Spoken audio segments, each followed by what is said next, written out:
Hello and thank you for joining us on Newsweek, where we highlight some of the biggest stories that made the headlines recently.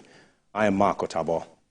This week, federal government offers 62,000 naira as new minimum wage. Labour demands 250,000 naira.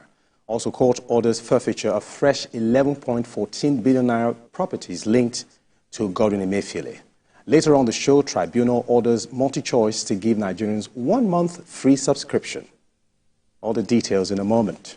Stay with us.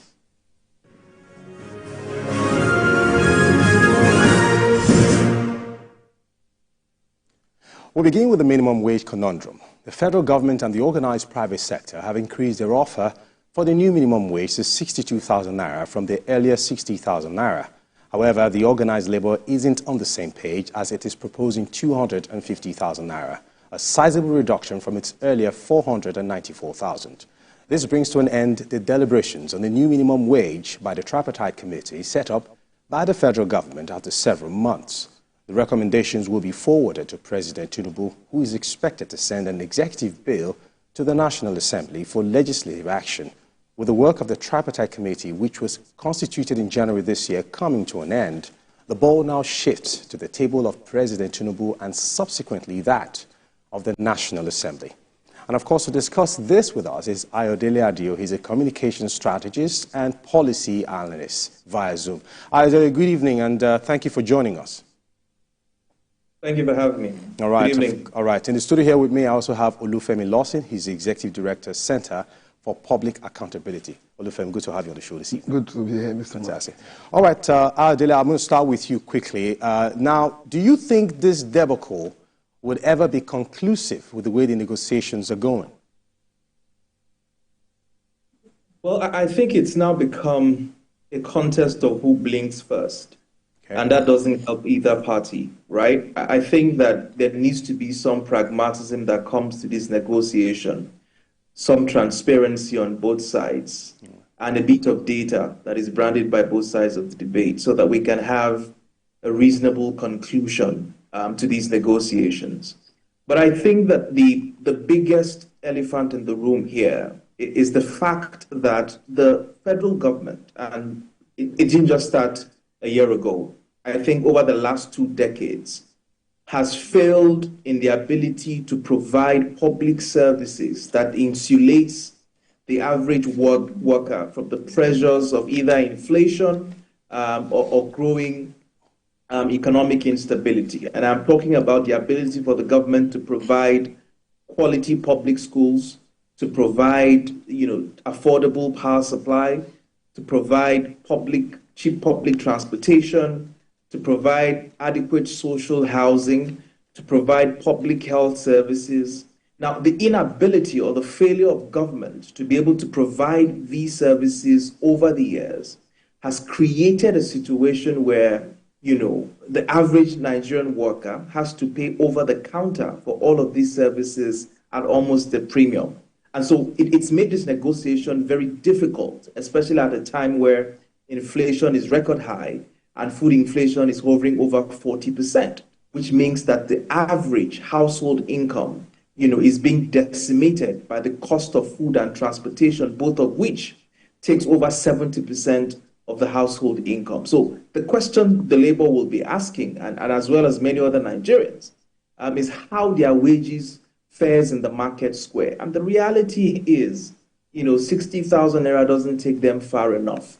It would have been a strong negotiation point for the government if it promised to provide, and there's evidence to provide many of all these other social services that keeps monies in the pockets of this labor, and they do not have to spend over the counters. And like I said, right, if the cost of public transportation is cheap, if the prices of food can come down drastically, if they have access to quality public health services, and of course they have access to social housing, then this debate will be more nuanced, and you will not have this back and forth, that we're having at the moment. Unfortunately, it's going to linger because there's a great differential between the earnings of those who are negotiating on behalf of the federal government and the labor union. All right, man. Ayodele is saying that if all those social services could actually come down, maybe this would have been a strong point. But I just want to take you up on this. Governors are kicking against the proposed minimum wage, citing their inability to meet up with that demand. Are they justified with this position? And I think why governors are kicking against the proposed minimum wage is basically because they do not actually understand where they should direct their energies towards. Now, in the first place, there shouldn't have been any debates around the national minimum wage. What the governors, I think, should be fighting, rather than debating the ability to pay 62,000 minimum wage or not, is for us, for the federal government, to hands off the business of negotiating minimum wage for as a national or as an exclusive least responsibility. Okay. I would have expected governors to be more focused on addressing the question of Section 4 of our Constitution, because I would not expect the governor of Lagos State or Rivers State or Delta State to join the governor of Zamfara, Ekiti, or a state like Yobe in discussing 62,000 naira not being payable. Okay. But it is so because today, federal government is negotiating minimum wage on behalf of states, on behalf of the private sector, right, in a state, in a country that claims to be practicing, that the true federalism rather, but not in the true sense of it. I think the foundation is that the federal government is carrying a body that does not actually belong to it, and today it is now the state who should, in their capacity, on the basis of their productivity, on the basis of their resources, be negotiating wages at their state level that are, following committees set up by the federal government to. It's shameful, really, for Lagos State, for example, or a state like Rivers, to be discussing 62,000 minimum wage, while states like Yobe, Zamfara, Ekiti, or lowest, are discussing same. Yeah. So I think the issue is not even because the federal government is not subsidizing basic social amenities enough. Yeah. The truth is that the federal government, in my opinion, have no business carrying this body of negotiating a national minimum wage. Okay, that's your position. Ayodele, very quickly, I want to take you up on your initial position. You did say that if social services can come down to the barest minimum, then there's a possibility that this might be a very strong case for the government to handle. So are you saying if the government can promise a stipulated time to bring down the cost of food and several other social stuff, do you think they might have a case to negotiate with Labour then? Well, it's no longer about promises, because promises have been broken by several governments over the years. Okay. There needs to be a deliberate approach to tackle many of these social issues, right? Inflation has been raging over the last 1 year, and there seems to be no deliberate effort in sight to bring down the cost of food across the country. So how do you negotiate effectively with a promise when the evidence doesn't suggest that enough work is being done to decisively deal with the prices of food in the marketplace? So there has to be a lot of demonstrable effort on the side of the government to show that its budget provisions are geared towards spending towards social services that enrich the lives of the average Nigerian. All right, let me take you on this very quickly, in a few seconds now, quickly, yeah? The government is currently battling with inflation and striving so hard to stabilize the economy. Now, why aren't these factors considered by the organized labor while pushing for a new minimum wage?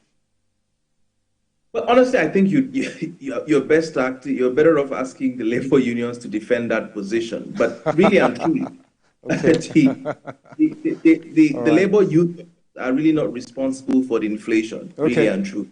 Okay. It's government actions or inactions over the years that has brought us to this economic mess that we found ourselves in. All right. And so there has to be a collaborative effort to find ourselves out of it. And that's why I believe on both sides. Okay, let me get your thoughts on this quickly. Now, we understand that things are not looking very good at the moment. But why is organized labor not also understanding that this can happen overnight? Why are they not also including this to push for what they're pushing for? Of course, as much as things are not looking very good for the country, the truth is that we are all victims, and the Nigerian workers are also mostly affected, not just in the public sector, even in the private sector. Okay. So whatever consideration must be given would not come from the side of the Nigerian workers alone.